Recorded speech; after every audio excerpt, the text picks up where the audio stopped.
예, 자, 두 번째 시간 시작하겠습니다. 자, 1페이지 제3조 보시죠. 자, 제3조 행정소송의 종류. 이미 여러분들 행정소송에 뭐뭐 있다고 보셨어요? 항고소송과 당사자소송. 그래서 1호 항고소송, 2호 당사자소송. 근데 이 두 개만 있는 게 아니라 밑에 보니까 3호 민중소송. 자, 국가 또는 공공단체의 기관이 법률에 위반되는 행위를 한 때에 직접 자기의 법률상 이익과 관계없이 시정을 구하기 위하여 제기하는 소송, 민중소송. 4호 기관소송. 국가 또는 공공단체의 기관 상호 간에 권한의 존부 또는 그 행사에 관한 다툼이 있을 때 제기하는 소송. 다만 끝에 헌법재판소의 관장사항으로 되는 소송은 제외한다. 자, 이건 뭘 얘기하는 거냐면, 자, 기본적으로 행정소송. 근데 이 소송은 다시 두 가지 종류가 있어요. 원래 소송의 본질은 주관소송이에요. 자, 제가 여러분들 위법하게 조세부가 처분을 받았어요. 제가 위법하게 조세부가 처분을 받았습니다. 저희 어머니가 저를 위해서 소송 제기하면 받아줄까요? 안 받아줄까요? 제가 위법하게 처분으로 권리를 침해당했는데 저희 어머니가 제기해요. 그럼 받아줄까요? 안 받아줄까요? 안 받아줘요. 기본적으로 소송은 자신의 권리 구제를 위해서 내는 게 소송이에요. 그게 주관소송, 그게 항고소송, 당사자소송. 근데 행정소송에는 어떤 게 있느냐? 3호 민중소송, 4호 기관소송. 이 소송 유형은 여러분들 개개인의 권리와 관련이 없어요. 권리와. 행정 자체가 객관적으로 위법하게 돌아갈 때 그거를 법원에서 좀 시정해 볼 필요가 있다. 그럴 때 내는 소송이라서 이걸 객관소송이라고 얘기해요. 자, 그럼 민중소송은 뭐냐? 여러분들 선거권 있으시죠? 대한민국 국민으로서 선거권 있으시잖아요. 이번에 대통령 선거에서 여러분들 선거권 행사했어요. 했습니다. 1번 찍었어요. 근데 2번이 당선됐어요. 여러분들 권리 침해당한 거 있어요? 없죠. 여러분들은 선거권 행사로 권리 다 누린 거예요. 그럼 여러분들이 원하지 않는 사람이 됐다고 해서 소송 제기하면 받아주겠어요? 안 받아주죠. 그럼 이 민중소송은 뭐냐? 각종 선거, 투표에 있어서 개표 과정에 위법이 있어요. 이런 경우에 여러분들 개개인의 권리와 관련 없이 그런 것들을 시정하기 위해서 내는 소송이 민중소송이에요. 자, 기관소송은 뭐냐? 여러분들 대통령이 여러분들한테 세금 부과하시는 거 보신 적 있어요? 그런 거 없죠. 그럼 기본적으로 행정청이, 어떤 행정청이 여러분들한테 어떤 권한을 갖고 있는지는 전부 법으로 정해놔야 돼요. 그게 행정권한 법정주의예요. 그럼 무허가 건축물에 대한 철거명령은 법에 봤더니 지자체장이 권한이 있다. 그럼 누구만 하는 거예요? 지자체장이. 소득세 부과는 세무서장이 있다. 그럼 세무서장이 해야 되는 거예요. 세무서장이. 이런 식으로 권한을 법에다 정해놔야 되는데 법을 누가 만들어요? 국회가. 얘네가 법 만들다 보니까 어떤 권한은 얘하고 같이 있는 것처럼 애매하게 이런 식으로 만들어 놓은 경우가 있더라는 거예요. 그러니까 누군가가 행사했는데 왜 네가 행사해? 이런 식으로 기관 간에 권한 다툼이 생기는 경우예요. 이때 법의 전문가인 법원이 요 법의 취지는 이 권한은 얘한테 있다는 거야. 이거를 결정을 내려줘야 이제 그 행정청이 권한 행사하겠죠. 그게 바로 기관소송이에요. 이거 역시 여러분들 개개인의 권리하고는 상관이 없더라는 거죠. 다만 헌재가 담당하고 있는 사항은 제외한다. 그럼 여러분들 지금 배우시는 행정소송, 이건 어디서 담당하는 거냐? 대법원을 최고법원으로 한 각급법원, 사법부가 담당하는 거예요. 사법부가. 행정소송은. 근데 우리는 기본적으로 헌법재판소를 설치해놨어요. 헌법재판소는 엄밀하게 사법부가 아닙니다. 사법부 밖에 대법원과 동급의 헌법 전문재판기관을 별도로 설치해놨어요. 이 헌재의 권한 중에 이런 게 있어요. 권한쟁의 심판, 그리고 헌법소원. 오늘은 요 정도만. 그럼 권한쟁의 심판도 뭐냐? 기관 간의 권한 다툼이 생겼을 때 그걸 헌재가 이 권한은 누구 거다? 이렇게 판단 내려주는 게 헌법재판소가 담당하는 권한쟁의예요. 여기에서 해결되는 건 제외하겠다는 거예요. 나머지만 여기서 하겠다. 그럼 헌재가 담당하는 권한쟁의 심판 누가 붙었을 때 얘네가 담당하느냐? 국가기관과 국가기관. 그럼 대통령하고 국회하고 붙었어요. 대통령하고 국회가 붙었습니다. 누가 판단해요? 헌재가. 국가기관과 국가기관. 국가기관과 지자체. 대통령하고 지금 서울시하고 붙었어요. 이게 서울시 권한이냐 대통령 권한이냐? 누가 담당해요? 헌재가. 서로 다른 지자체 상호간. 서울시하고 경기도가 붙었어요. 그럼 이것도 누가 판단해요? 헌재가. 그럼 결국 이 큰 사건 다 빼고 나니까 여기서 담당하는 기관 소송은 뭐밖에 안 남냐면 하나의 지자체 안에 장, 의회, 교육감 요 정도 싸움밖에 남지 않더라는 거예요. 이게 바로 행정소송의 기관소송이에요. 굵직한 사건은 다 헌재가 담당합니다. 자, 헌재가 담당하는 권한 중에 헌법소원은 뭐냐? 여러분들이 어떤 권리 침해를 당하게 되면 당연히 어디 가서 구제받을 수 있어야 돼요? 소송. 근데 소송은 무조건 다 받아주는 게 아니란 말이에요. 그러니까 여러분들이 분명히 기본권에 대한 침해는 있는데 어디 구제받을 방법이 없어요. 그럴 때 마지막으로 헌법에다가 소원을 한번 빌어봐라.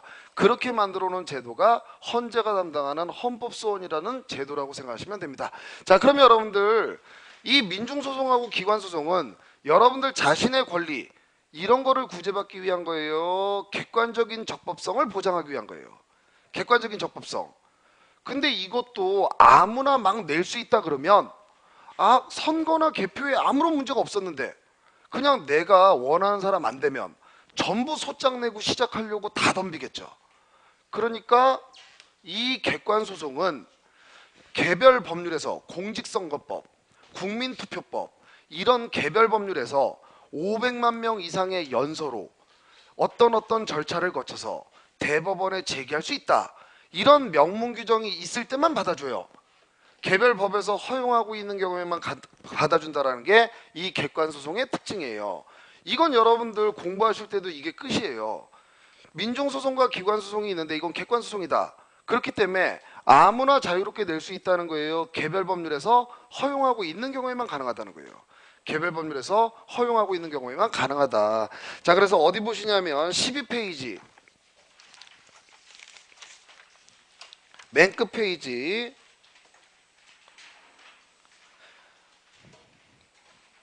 제45조 거기 제5장 민중소송 및 기관소송을 해놨죠. 조문 이거 딱 하나 있어요. 자, 제45조 소외제기 민중소송 및 기관소송은 법률이 정한 경우에 법률이 정한 자에 하나여만 제기할 수 있다. 이게 끝이에요. 자, 다시 앞으로 오시면 2페이지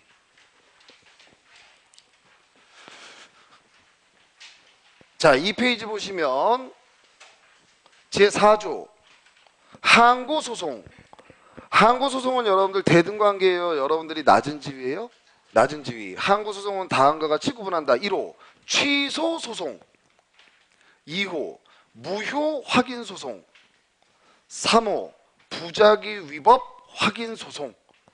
자, 그럼 지금 첫 번째 취소소송, 두 번째 무효 확인소송, 세 번째 부작위 위법 확인소송.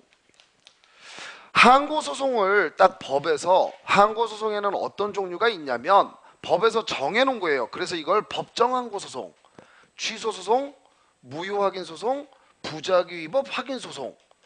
그러면 여기서 요 내용을 보시기 전에 여러분들 갑이라는 사람한테 1억 원의 소득세 부과 처분이 나왔어요.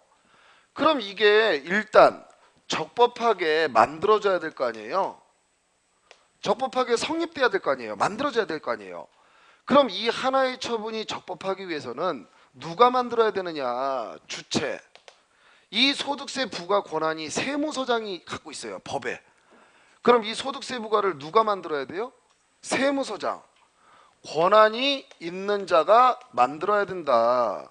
내용. 적법해야 된다. 실현이 가능해야 된다. 세금은 여러분들 각각 얼마가 부과될지가 법에다 공식이 있어요. 그럼 딱딱딱딱 대입했을 때 얘 정말로 1억 원을 내야 될 애가 맞죠? 맞아야 되죠. 그래야 내용이 적법할 거 아니에요. 원래 5천만 원만 내야 되는데 공식을 잘못 계산해서 1억이 만들었다면 그건 위법하게 잘못 만든 거죠. 얘한테 지금 납부 의무를 발생시키려는 거죠. 근데 갑은 사망자예요. 행정청은 아직 사망 신고가 안 들어왔으니까 그 사실을 몰라요. 근데 이미 죽었어요. 얘한테 의무를 발생시킬 수 있어요, 없어요? 없죠. 실현이 불가능하죠. 실현이 가능해야 된다. 형식, 처분은 문서로 해야 돼요. 나중에 책임 소재를 물어야 되기 때문에. 그리고 절차. 법에 봤더니 얘한테 소득세를 바로 부과하지 말고 부과하기 전에 상대방의 의견을 청취해봐라. 이런 과정을 거쳐서 부과해라. 그럼 이런 의견 청취 절차를 거쳐야 돼요. 주체 내용 형식 절차 어디에라도 하자가 없어야 갑에 대한 소득세 1억 원의 부과 처분이 적법하게 만들어진 거예요. 자, 이제 적법하게 만들었습니다. 누구 책상 위에 있어요? 지금 만들었어요. 누구 책상 위에 있어요? 세무서장 책상에. 얘한테 아직 안 보냈습니다. 그럼 얘한테 의무가 발생해야 안 해요? 안 하죠, 여러분들. 상대방한테 의무를 발생시키려면 행정청이 처분을 만들고 그걸 보내야 돼요. 그래서 갑이라는 사람한테 도달해야 돼요. 도달해야 얘가 기본적으로 의무가 발생한단 말이에요. 이때 이 도달의 개념이 그 내용을 현실적으로 알았을 때 이걸 의미할까요? 알 수 있는 상태에 놓여진 때를 의미할까요? 만약에 현실적으로 알았을 때를 기준으로 해보면, 자, 여러분들이 갑이에요. 집에 들어가는데 우편함에 웬 봉투가 있네요. 겉봉투를 봤더니 세무서장 이름이 있어요. 여러분들 뜯어봐요, 안 뜯어봐요? 뜯어보는 사람은 이상한 사람이에요. 그걸 뜯어보는 순간 나한테 의무 발생하죠. 현실적으로 알았을 때 효력이 발생하면. 그럼 뜯어봐요? 다 안 뜯어봐요? 다 안 뜯어보죠. 그럼 여기서 효력을 발생시키기 위한 도달의 개념은 현실적으로 알았을 때예요? 알 수 있는 상태에 놓여진 때예요? 알 수 있는 상태에 놓여진 때. 그럼 동거하는 가족이 받았어요. 나는 해외 출장 중이에요.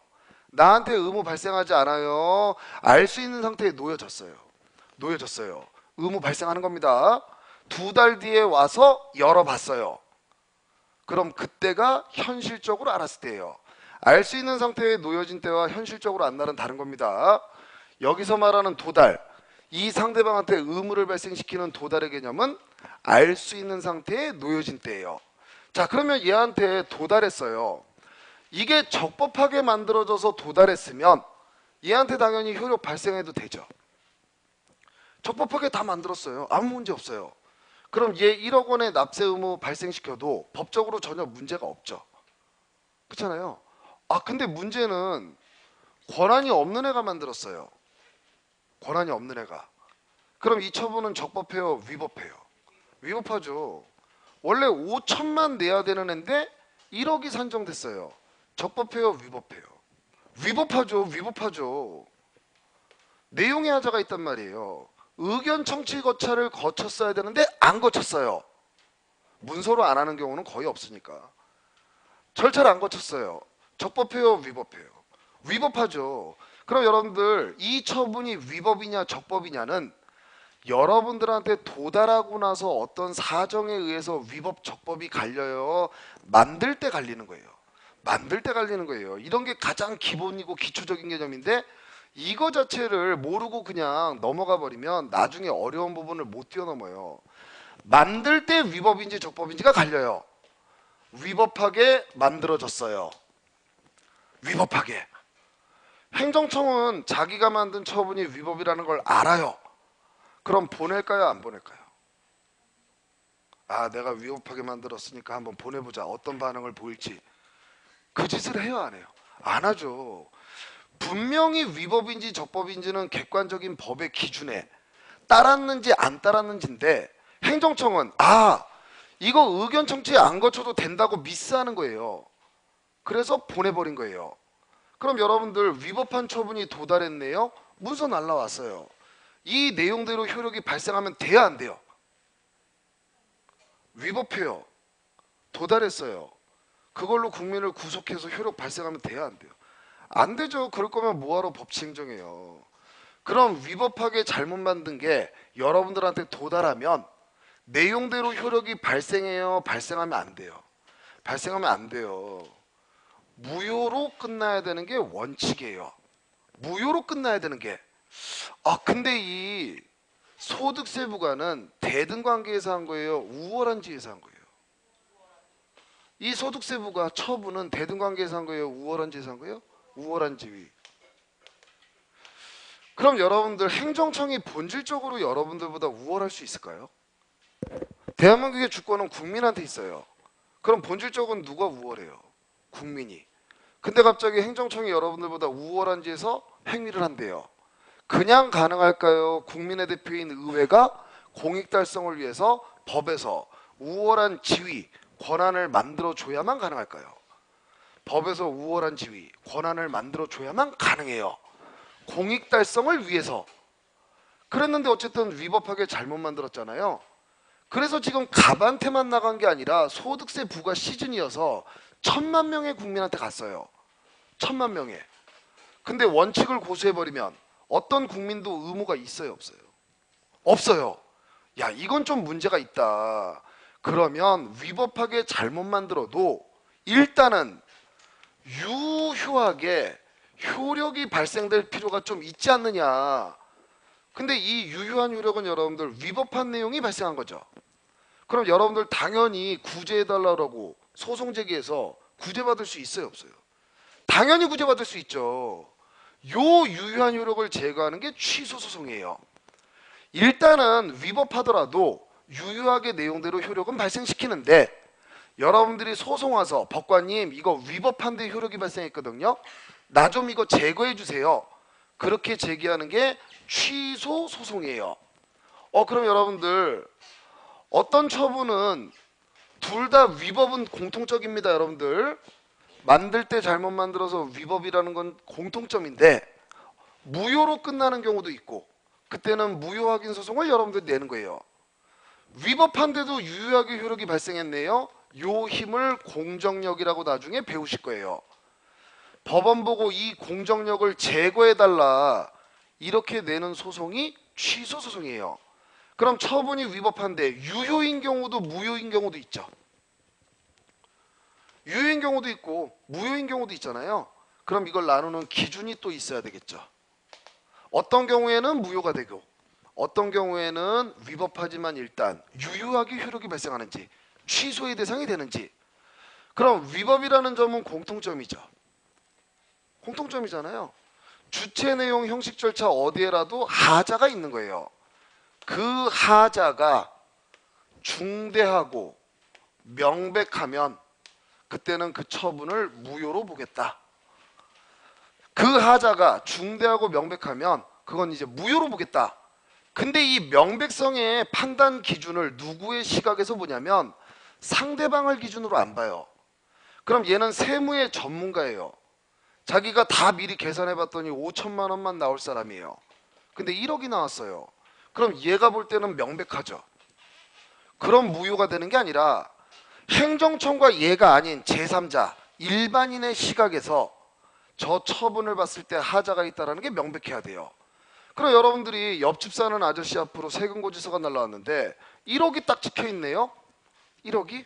그럼 여러분들이 저 처분을 보면 이 아저씨 5천만 원만 낼 사람인데 1억이 날라왔네. 이거 의견 청취 안 거치고 날라온 처분이네. 이걸 제3자가 알아요? 몰라요? 모르죠.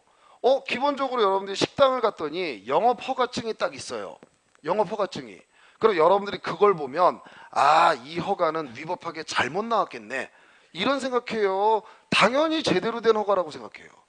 당연히 제대로 된 허가라고. 근데 이번에 여기 여학생분들 많은데 여학생분들이 자고 일어났더니 집배원 아저씨가 문서를 하나 주네요. 받아봤더니 입영 처분이 날라왔어요. 여학생분들한테 입영 처분이 날라왔어요. 병역법상 입영 의무는 대한민국 남성이에요. 그럼 여성한테는 입영 의무를 발생시킬 수가 있어요? 불가능해요. 불가능해요. 그래서 친구한테 전화해봤어요. 야, 나 입영 처분 나왔는데? 그랬더니 갑자기 친구가 위법하지만 일단 유효하니까 머리 깎고 들어가 봐. 취소되기 전까지는 이렇게 얘기해요. 친구가 에이 잘못 나왔지 라고 얘기해요. 그게 하자가 명백한 거예요. 그럼 기본적으로 여러분들 처분은 하자가 중대 명백해야 무효예요. 이게 원칙인데 기준이 명백해야 무효예요. 제3자 시각에서. 이런 경우가 많을까요? 제3자 시각에서는 하자가 명백하지 않은 게 더 많을까요? 제3자 시각에서는 하자가 명백하지 않은 게 일반적이에요. 그럼 그걸 제거하는 게 취소소송이에요. 그럼 소송 중에 여러분들 취소소송이 많을까요? 무효확인 소송이 많을까요? 취소소송이 압도적으로 많아요. 그럼 국회가 법 만들 때 무효확인 소송의 조문을 많이 만들까요? 취소소송의 조문을 많이 만들까요? 대부분 취소소송의 조문이에요. 80%가. 그렇게 조문을 만들어 놓고 몇 조는 여기 갖다 써라. 몇 조는 여기 갖다 써라. 이런 식으로 만든 게 행정소송법이에요. 그럼 여러분들 취소소송은 처분의 효력이 있는 걸 전제로 만들죠. 무효확인 소송은 처분의 효력이 없는 게 전제죠. 그럼 효력이 있는 걸 전제로 만든 조문은 여긴 갖다 쓸까요? 안 갖다 쓸까요? 처분의 효력이 있는 걸 전제로 만든 조문들이에요. 여기에 갖다 쓸까요? 그건 안 갖다 쓸까요? 안 갖다 쓰겠죠. 부작위 위법 확인 소송. 이건 처분이 있는 거예요. 가만히 대답이 없는 거예요. 대답이 없는 거예요. 취소 소송은 처분이 없는 거예요. 처분이 있는 걸 전제로 만든 거예요. 있는 거. 그럼 처분이 있는 걸 전제로 만든 조문은 여기 갖다 쓸까요? 안 갖다 쓸까요? 안 갖다 써요. 그렇게 공부하시는 거예요. 기본적으로 취소 소송을 꿰뚫고 나서 아 이거는 위법하지만 유효한 효력이 있는 걸 전제로 만든 규정이니까 여긴 안 갖다 쓰겠네. 이건 처분이 있는 걸 전제로 만든 거니까 이건 처분이 없는 거니까 여기에는 안 갖다 쓰겠네. 그렇게 해서 여러분들이 이해해서 접근해야지 행정소송법이 점수 따기 좋아 양이 적어. 여러분들 이해 없이 외우려고 하면 절대 행정소송법은 점수 따기 좋은 과목이 아닙니다. 가뜩이나 용어가 딱딱한데 이거에 대해서 갑자기 판례도 법리를 공부 안 하고 그냥 사건을 외우겠다. 사건 하나 50개 갖다 놓고 이거 위법이란 판례, 이거 적법이란 판례. 그렇게 하면 여러분들 절대 정복 못합니다.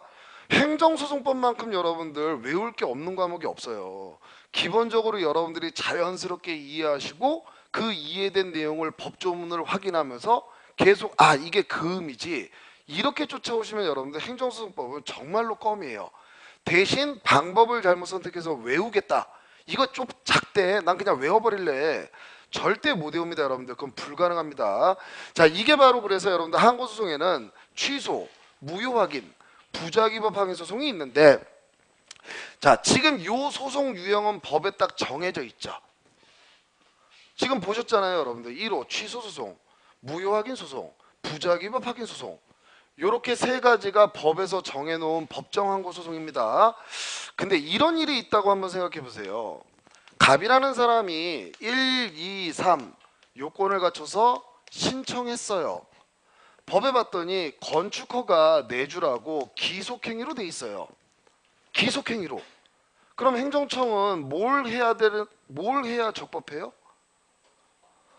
건축허가를 내줘야만 돼요.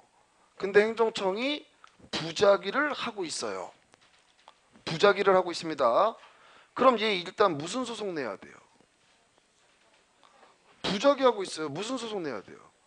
부작위법 확인 소송을 냅니다.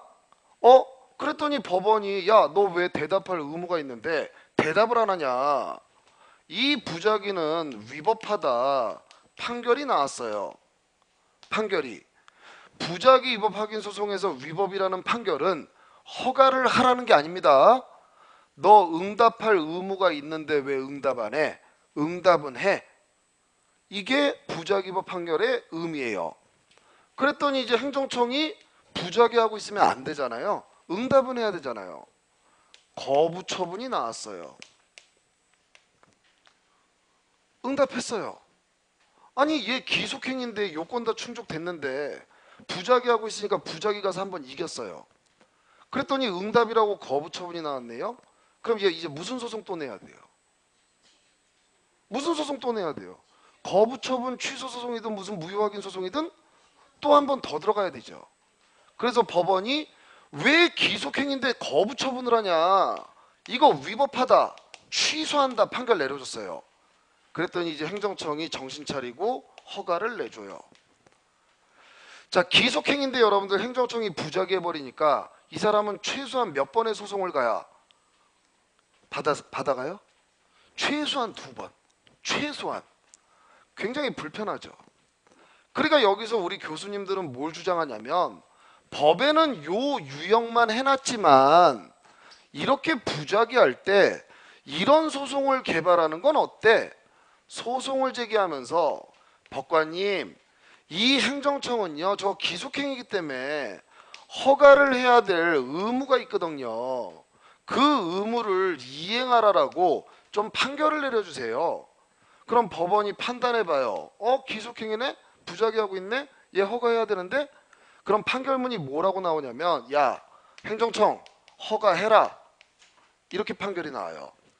의무 이행 소송을 인정하면.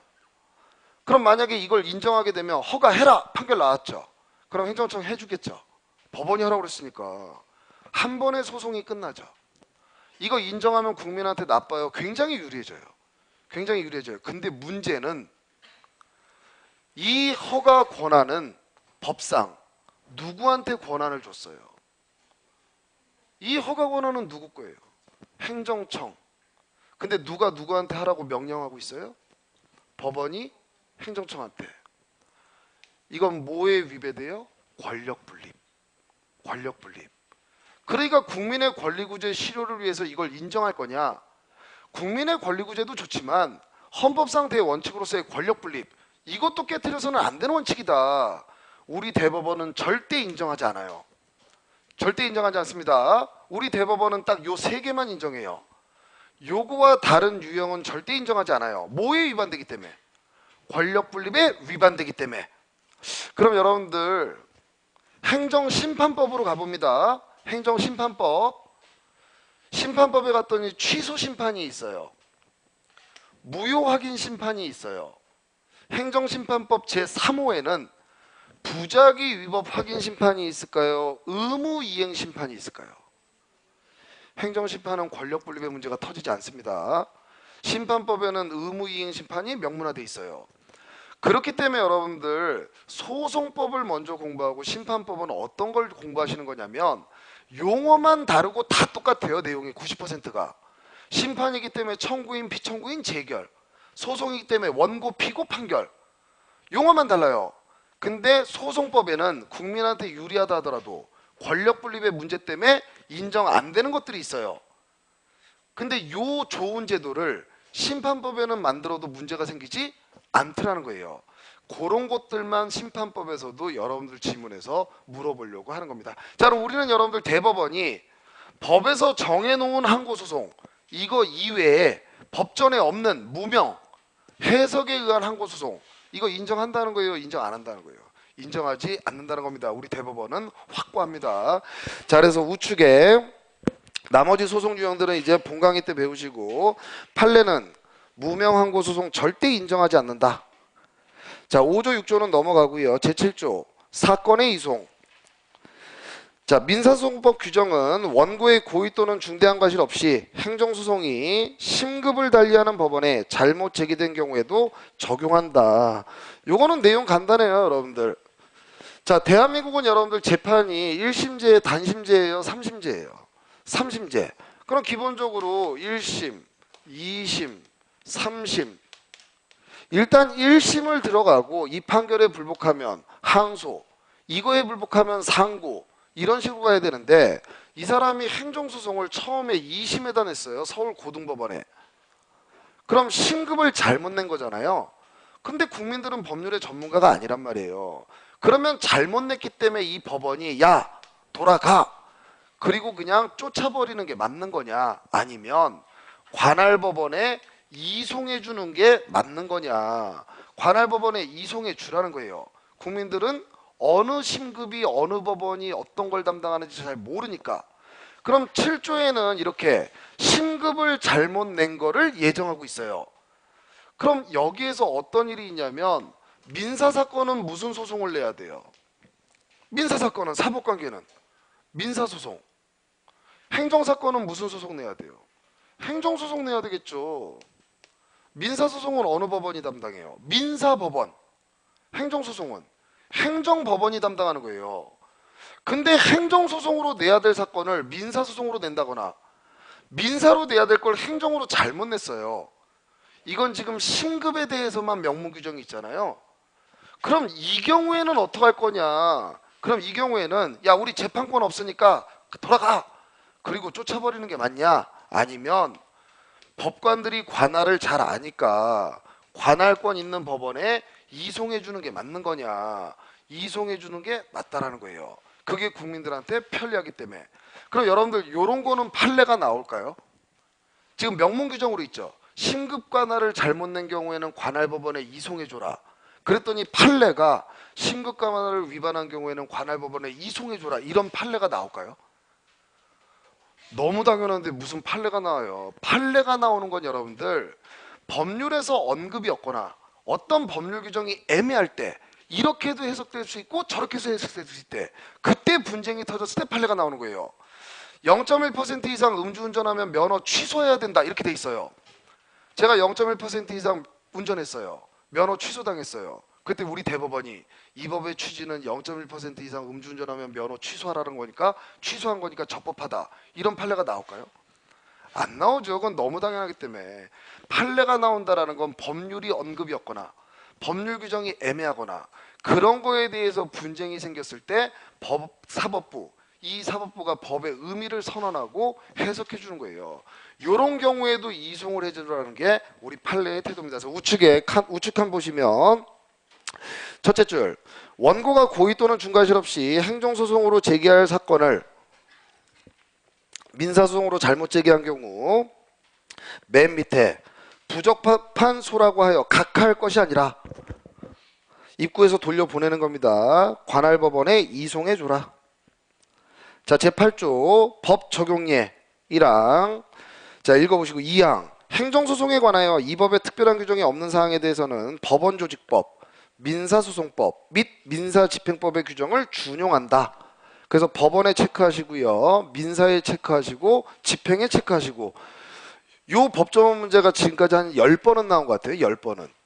어느 법을 준용하는지. 그러면 어떻게 기억하시면 돼요? 법원, 민사, 집행법. 그럼 절대 안 틀립니다. 이런 것들은. 근데 여러분들 여기에 분명히 행정소송법의 규정이 없으면 법원조직법, 민사소송법, 민사집행법을 준용하라고 했잖아요. 자 그러면 여기에 여러분들 지금 이 행정소송법 여기에 항고소송이 있고 당사자 소송이 있죠. 이거는 불평등관계죠. 이건 평등관계고. 근데 혹시 이 법에 필요한 규정이 있는데 혹시 빠져 있으면 민사집행법, 민사소송법을 준용해라, 갖다 써라 이렇게 만들어 놓은 거예요. 그럼 여기서 준용하라는 의미가 무조건 다 갖다 써도 된다는 의미일까요? 갖다 썼을 때 충돌하지 않는 규정을 갖다 쓰라는 의미일까요? 충돌하지 않는 거. 그럼 민사도 대등관계를 전제로 한 규정이죠. 어느 것 대등관계로 전제로 한 규정이에요? 당사자. 그럼 여기 갖다 쓸 때는 충돌이 많을까요? 그렇게 충돌이 많지 않을까요? 그렇게 충돌이 많지 않아요. 그러니까 대부분 이게 준용돼요. 당사자 소송은. 근데 여기다 갖다 쓸 때는 여러분들 충돌이 많지 않을까요? 충돌이 굉장히 많이 일어날까요? 많이 일어날 수밖에 없죠. 그러니까 이 항고소송 쪽, 취소소송 쪽에는 민사소송법이나 민사집행법이 많이 갖다 쓰이질 못해요. 충돌이 생기지 않는 범위 내에서만 갖다 쓰라는 겁니다. 그걸 나중에 우측칸에 있는 가처분을 이제 한번 보실 거고요. 자 넘기시면 자 3페이지 자 왼쪽 칸에 보시면 두 번째 제2장 취소소송 나오죠.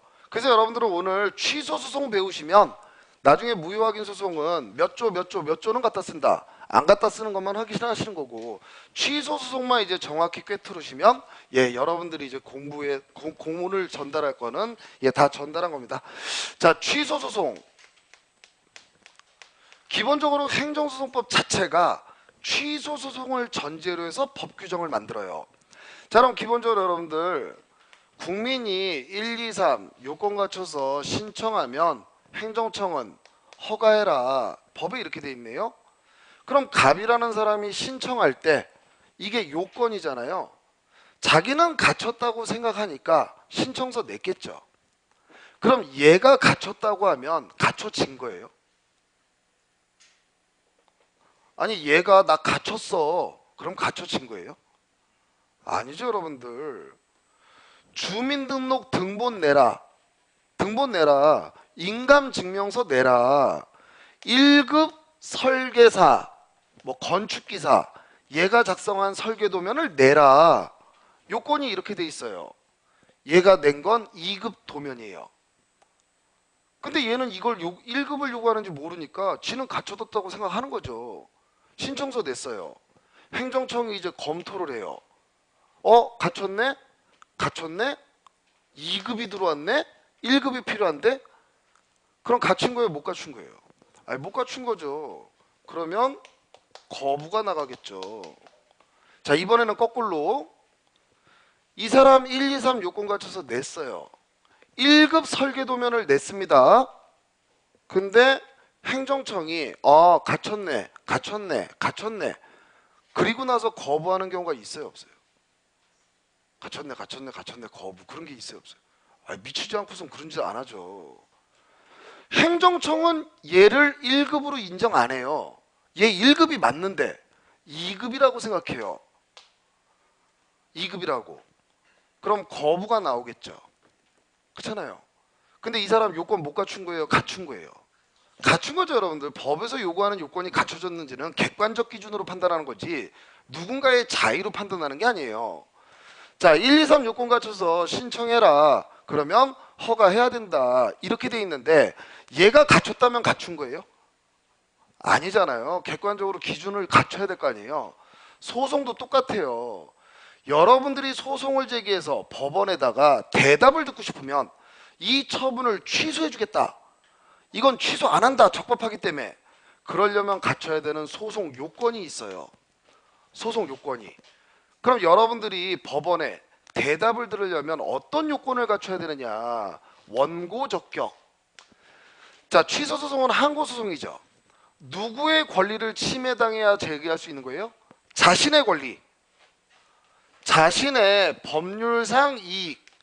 이게 침해된 자가 제기할 수 있어요. 이게 결국 법에서 보호되는 이익으로서 권리예요. 권리 침해당한 자가 들어와라. 그럼 제가 권리를 침해당했는데 저희 어머님이 내면 받아줘요 안 받아줘요? 안 받아줘요. 원고 적격이 없어요. 피고 적격. 항고 소송입니다. 누구를 피고로 해야 돼요? 항고 소송이에요. 누구를 피고로 해야 돼요? 처분청. 그 처분을 한 처분청을 피고로 해라. 피고로 안에 써라. 대상 적격. 뭘 가지고 와야 돼요? 항고 소송의 대상 뭐예요? 처분을 가지고 와라. 공중보건의사 해고 같은 거 갖고 오지 마라. 처분을 가지고 와라. 제소기간. 취소소송은 여러분들 10년 지나서 낸다고 해서 받아주는 게 아닙니다. 이 처분이 있음을 안 날로부터 90일. 처분이 있은 날로부터 1년 이내만 받아주겠다. 취소소송은 제소기간 제한이 있어요. 왜 취소소송은 제소기간 제한을 만들어놨느냐. 취소소송의 대상은 여러분들 처분이 무효인 경우에요, 위법하지만 유효한 경우에요. 위법하지만 유효해요. 이 유효하다는 효과가 결국은 우월한지에서 나온 처분의 효력이죠. 왜 우월한지에서 처분을 한 거예요? 공익달성. 그럼 일단 위법하지만 공익달성의 효과는 발생했다는 거죠. 위법하지만 공익달성의 효과는 발생했다는 거죠. 근데 천년만년 지나서도 무조건 제거하게 되면 오히려 공익달성됐던 효과가 더 위험해질 수 있다는 거예요.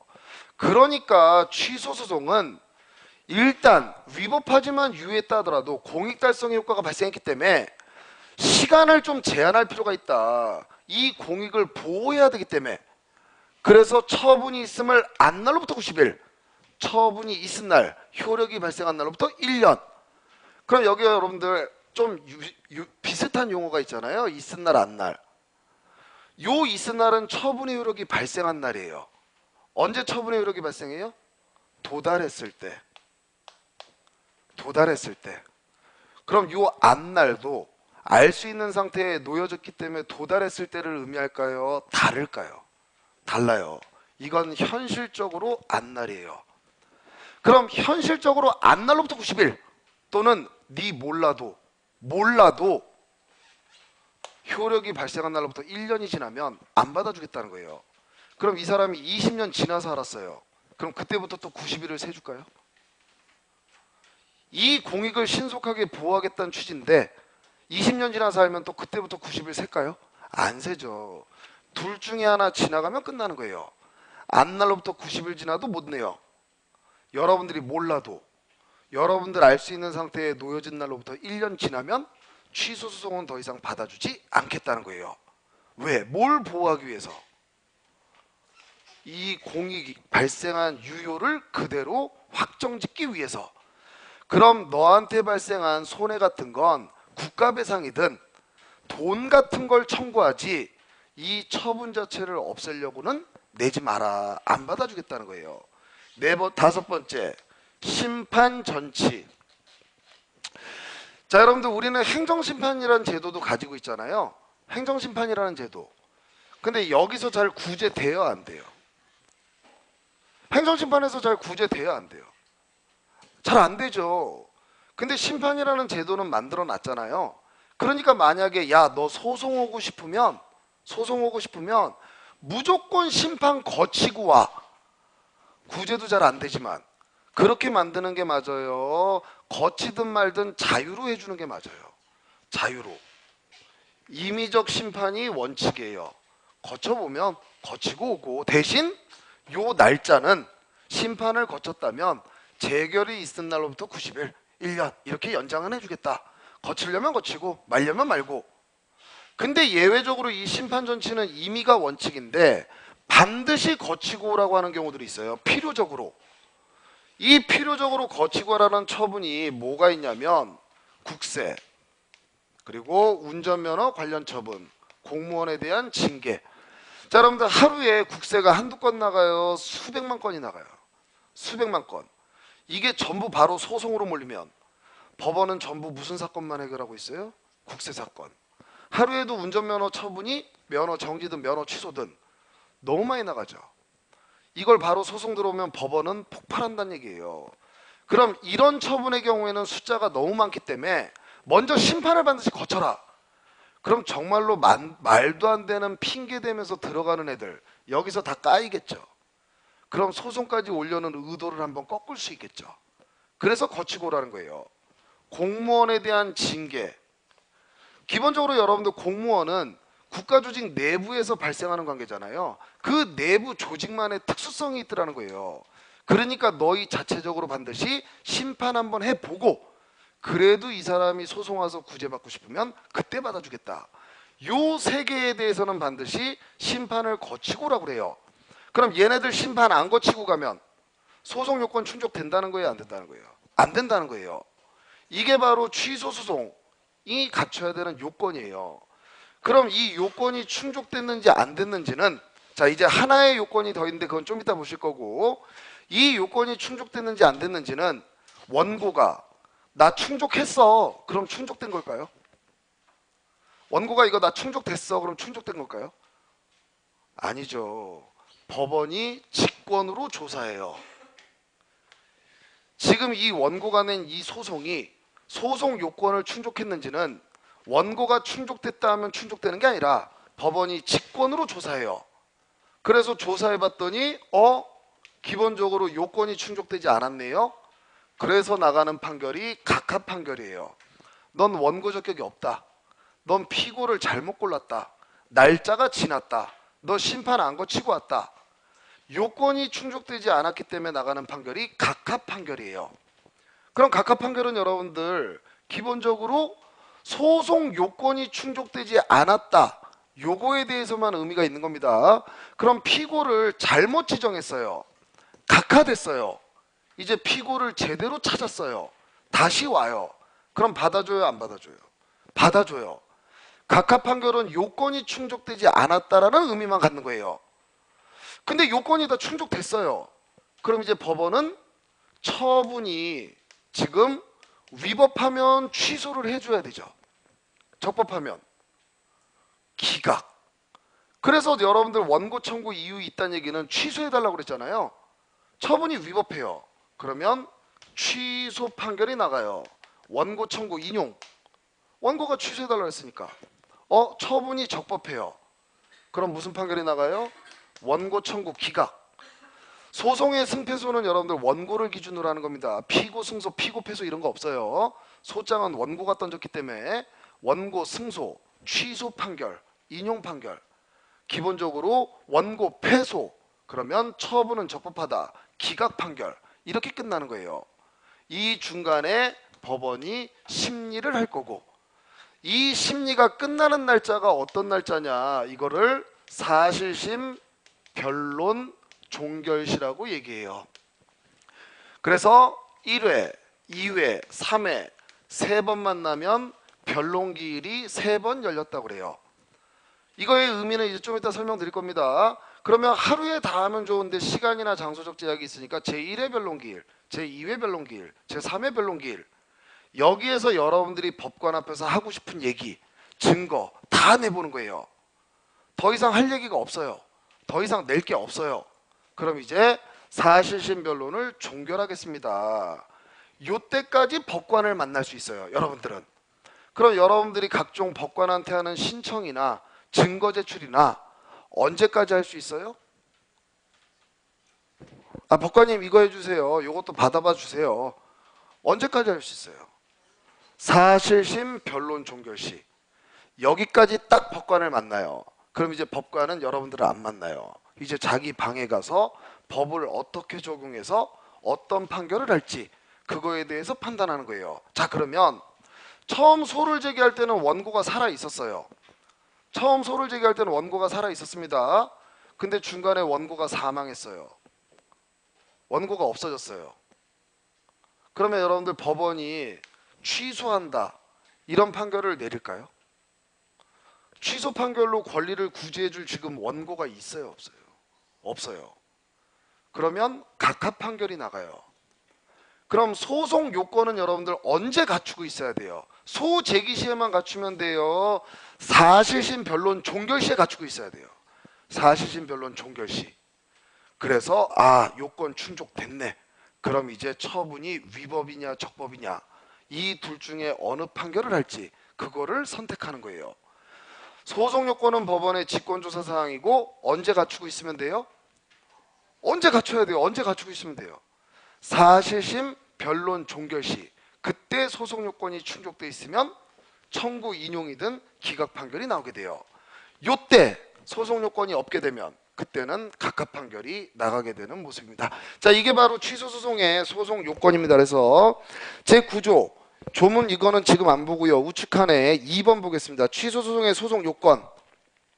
셋째 줄, 이러한 소송 요건은 법원의 직권조사 사항이고 소송 요건이 결여되면 법원은 소각하 판결을 하는데, 소송 요건은 언제까지 있으면 돼요? 언제 갖추고 있으면 돼요?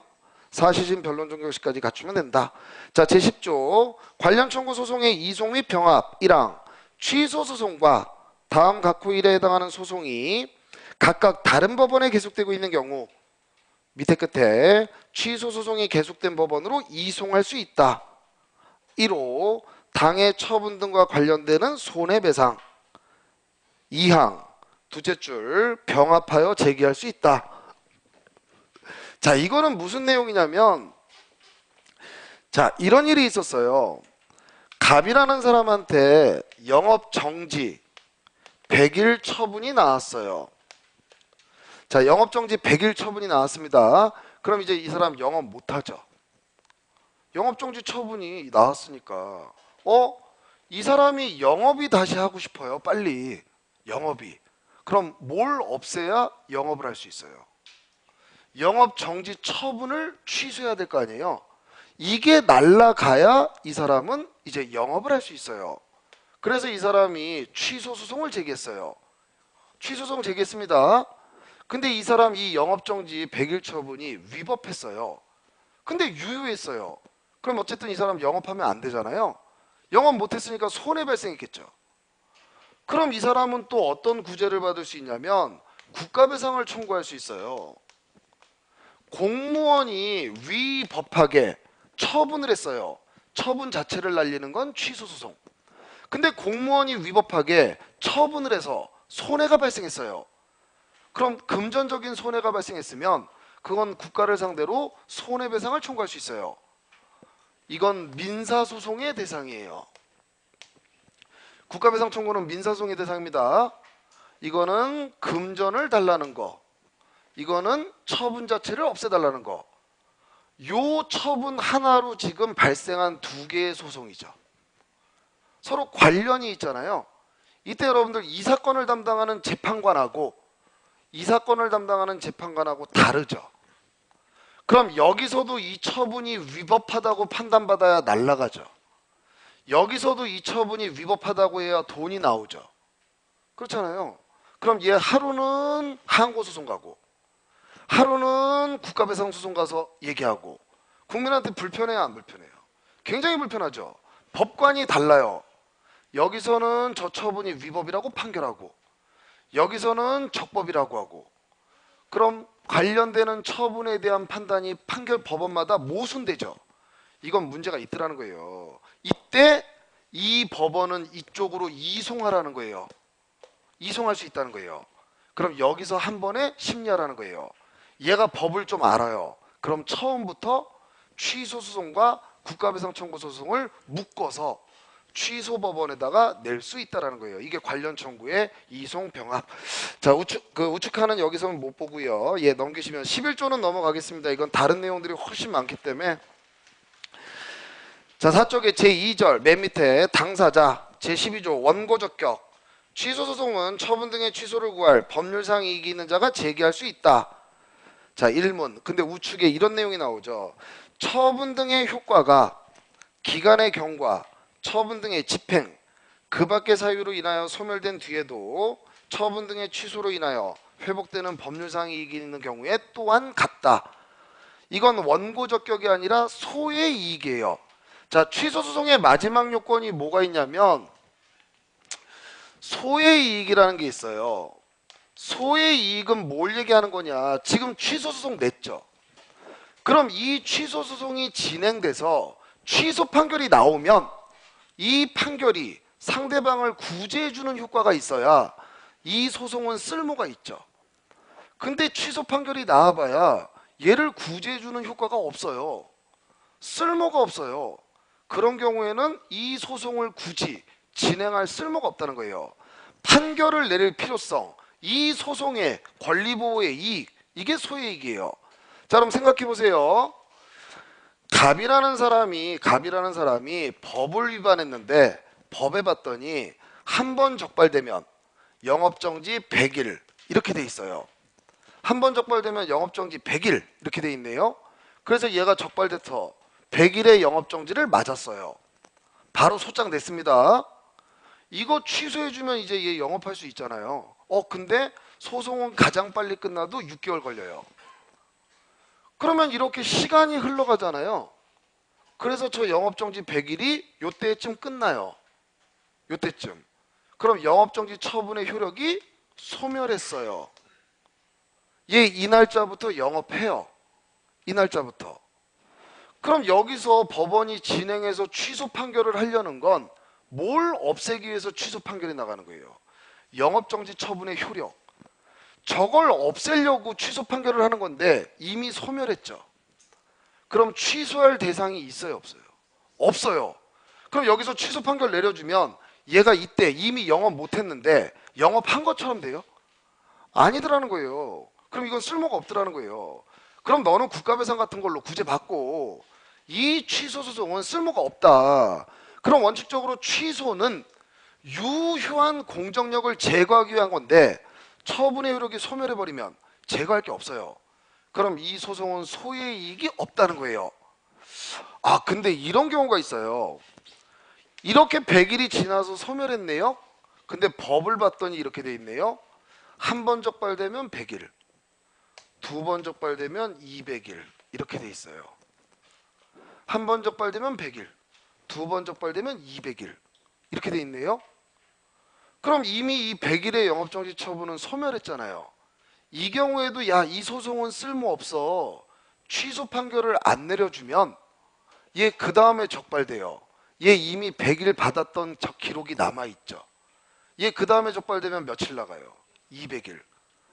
근데 이거 자체는 효력이 없어 보이지만 야, 이거 위법하네, 이걸 받은 적이 없는 것처럼 만들어줘요. 그럼 얘 그 다음에 적발됐네요. 두 번째 적발이에요, 첫 번째 적발이에요? 첫 번째.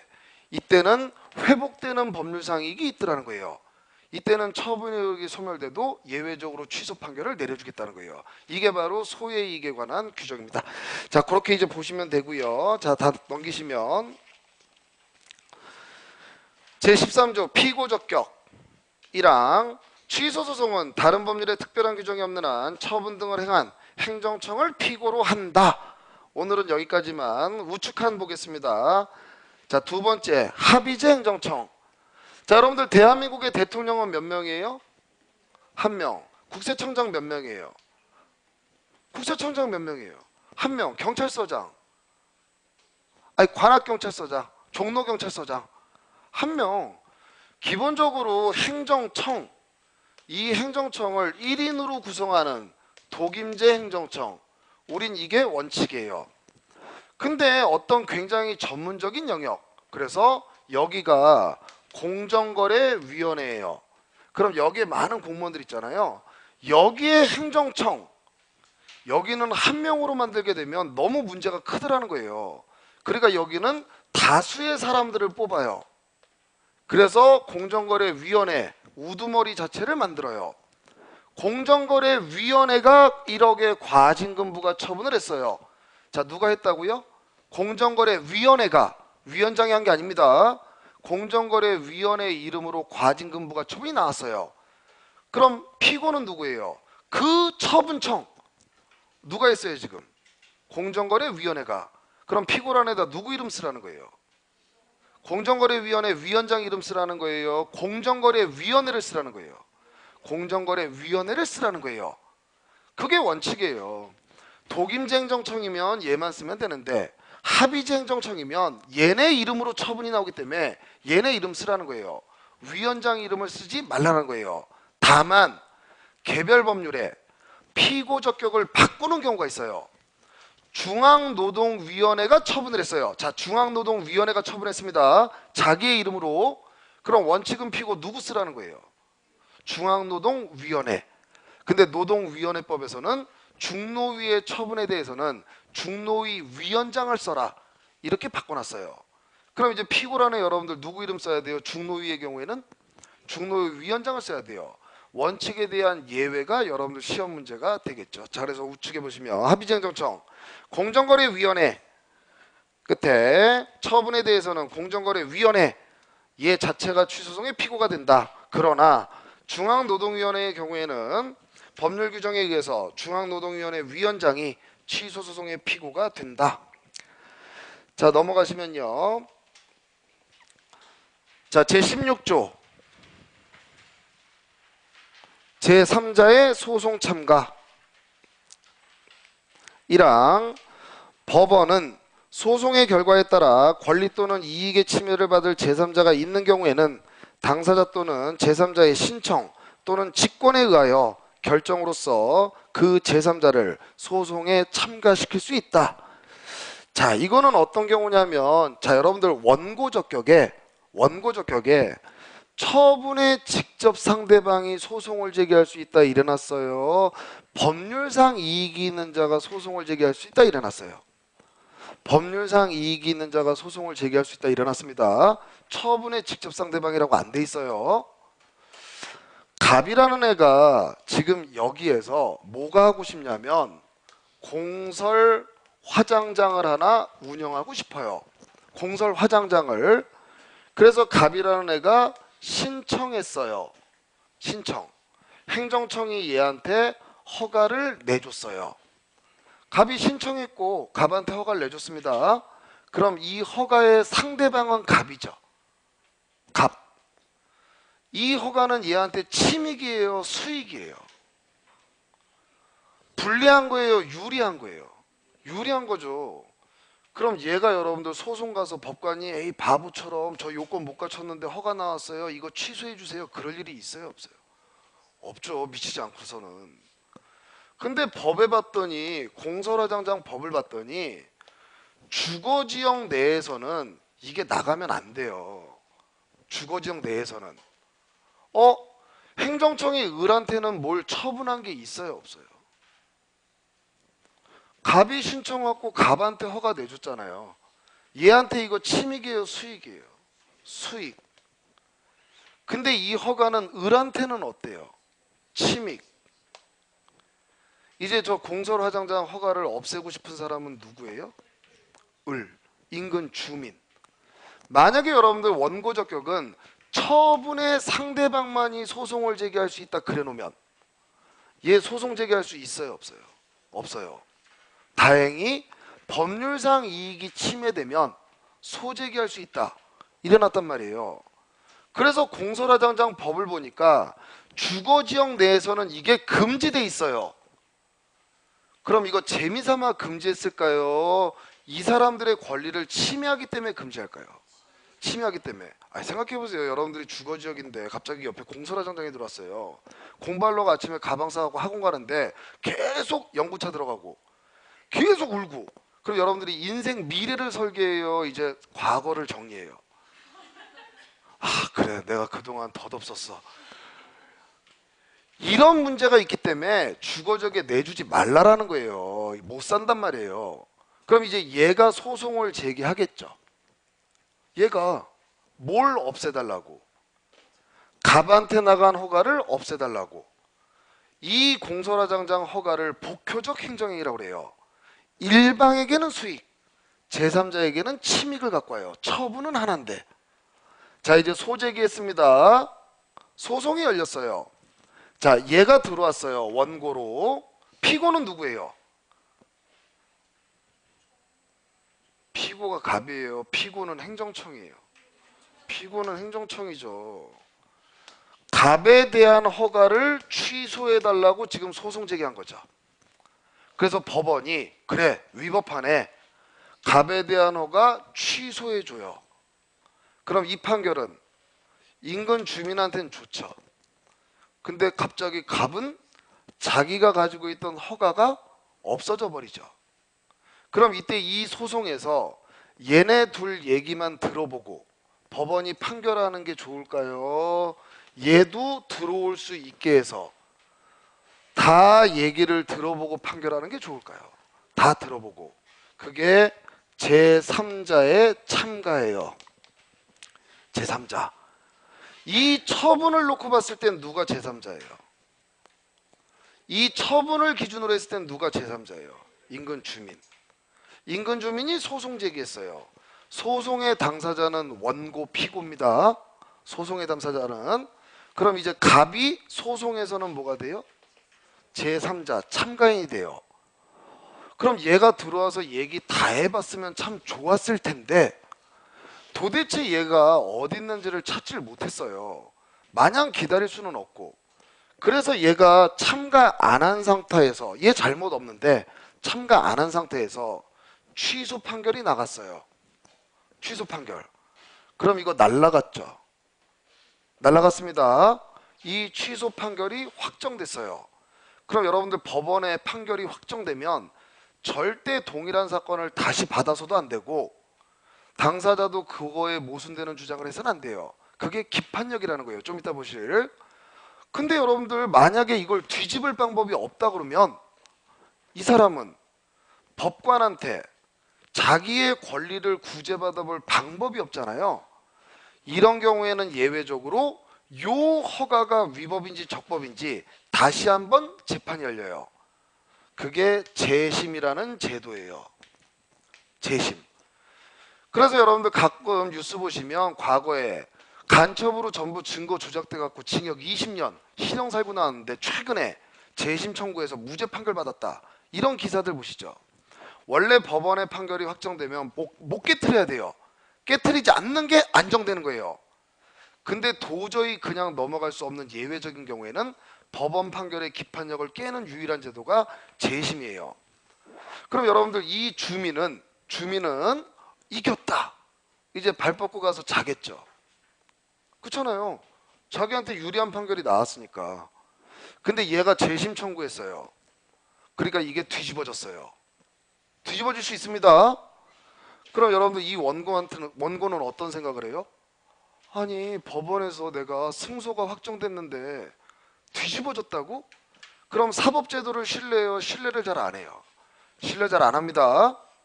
그럼 이 재심제도는 좋은 거예요? 굉장히 위험한 제도예요. 굉장히 위험한 제도예요. 그럼 법원은 얘가 어디 있는지 알면 얘를 직권으로도 끌고 들어갈 수 있어요. 너 들어와. 잡아 들어갈 수 있어요. 심판은 이럴 수 있을까요? 없을까요?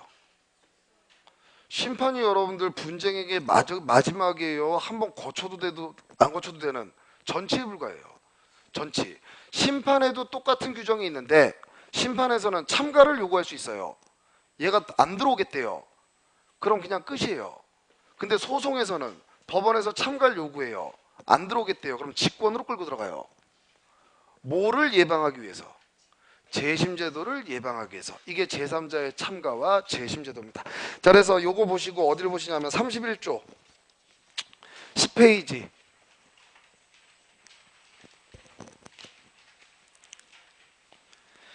제31조 제3자에 의한 재심 청구 1항 처분 등을 취소하는 판결에 의하여 권리 또는 이익의 침해를 받은 제3자는 자기에게 책임 없는 사유로 소송에 참가하지 못함으로써 판결의 결과에 영향을 미칠 공격 또는 방어 방법을 제출하지 못할 때에는 이를 이유로 확정된 종국 판결에 대하여 재심을 청구할 수 있다. 자, 다시 앞으로 오시면 6조